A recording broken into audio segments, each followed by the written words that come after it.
George Carline then, is there a more fulsome update on his injury situation? Yeah, first of all, it was a horrendous tackle. How the lad stayed on the pitch, I'll never know, and not to be even given a foul for it is an absolute disgrace. So I feel for the boy because he's actually hairline fractured his knee in the tackle. He wanted to stay on. He was in pain at half time. He's wanted to stay on because he's fully committed, obviously, to the performance, and probably sums up his character in terms of who he is as a human being.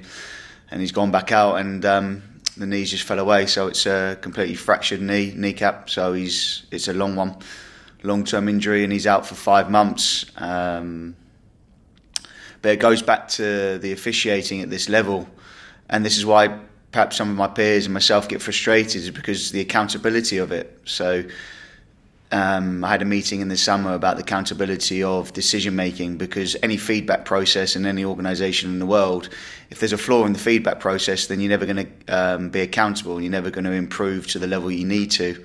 Now the National League level for me is getting more professional. There's obviously more finance, so better players are coming into it from higher levels as well, and the game's getting faster, quicker. The quality of the standards much higher than when I started 5 years ago. So the environment needs to improve. Now, if there's a flaw in the feedback process, which is there's only one camera angle on feedback for the officials, then the feedback process is flawed and there's no accountability or improvement.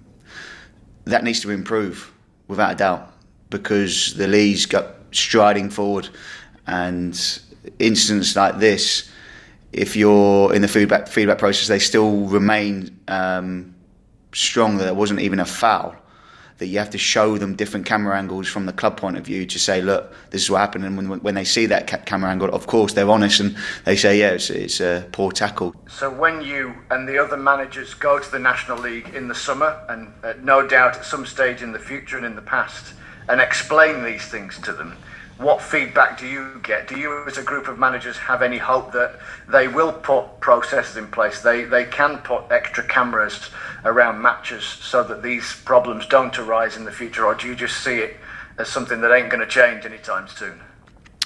Look, we've all got the same common goal. We all love the game. There's no doubt about that, and we're all honest people in the process.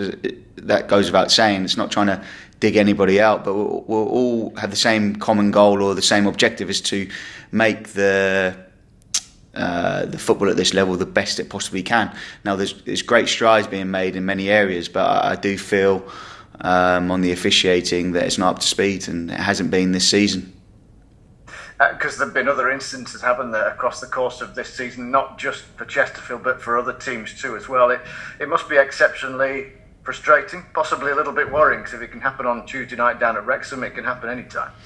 It becomes worrying because I've had to deal with the lad for the last 4 days or 3 days that's in a bad way, because he's out for a very long time and he's doesn't deserve that.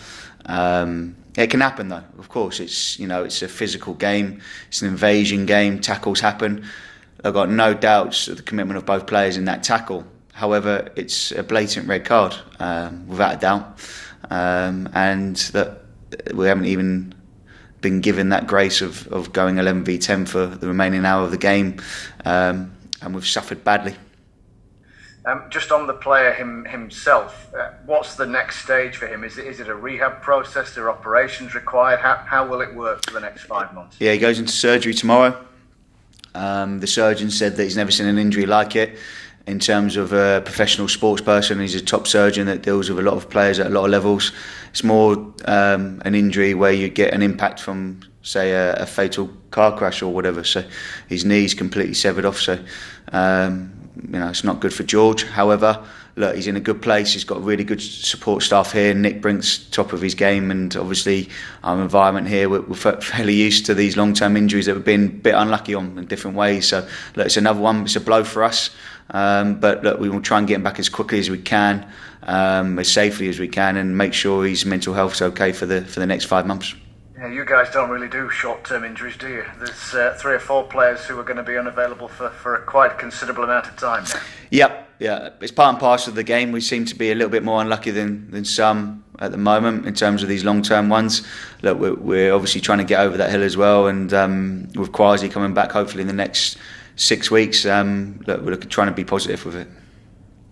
Does that make you think about, well, replacements even in the short term for Carline, and how that might materialise itself? Is there anything you can do, or is it just within the confines of the squad?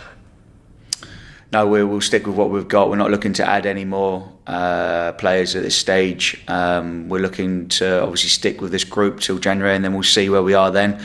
I think it's a good benchmark in January. You're sort of coming up to 50% of the season gone, so we can see as a good marker where we are, and if we need to add anyone then we will, but I'm really pleased with the squad. Southend then is the next challenge. Well, the headlines suggest a club in all sorts of turmoil right now. Are you looking to perhaps exploit that on the field? Perhaps. I'm sure our supporters and people here within the club can find some similarities to what they're going through, what we went through as a club before my tenure, in terms of their league position, the happenings off the pitch, etc. A bit of pressure on the owner as well. So we can't be fooled by that. They've still got some good players in the squad, as did Chesterfield then as well, and they can pick up a result at any time. So like they showed on Tuesday, they're not giving in on the pitch. They performed well on Tuesday. They changed their shape a little bit, and they deserved their win in the end against Eastleigh. So look, it's not just going to be us turning up and turning them over. We need to learn from perhaps our way there at Dover and first half against Aldershot, that we need to start the game better. But I think Tuesday night showed that we've got nothing to fear at this level. We're a good team and can play in different ways, and the way we played on Tuesday was really effective. What are Southend's strengths then right now? They've got some dribblers. They've got some 1v1 dribblers. They've got some pace in the team. They changed their front two, and the two experienced ones that came on for the last half an hour made a real impact in the game as well. They're both goal scorers. So look, they've got experience through the spine as well. So they've got some exciting players, experience through the spine, and they can change their shape at any time, and players to fit in different positions. So we've got to be fully aware of that. However, we need to take confidence from Tuesday night, going to a promotion rival and performing in that manner, and ticking many boxes. We need to make sure we reach those performance levels if we want to get 3 points. Yeah, as you say, as you mentioned a moment or so ago, Chesterfield and their supporters will remember in the not too distant past being in similar circumstances. So is there an element of sympathy, or is that never afforded between 3 and 5 on a Saturday afternoon? No, we have to forget about that, don't we? Even in the lead up to the kick-off, of course we sympathise with the supporters of Southend at the moment with their feelings, but it's out of our hands. We can only control the controllables, and that's our performance levels, and we're fully focused on that.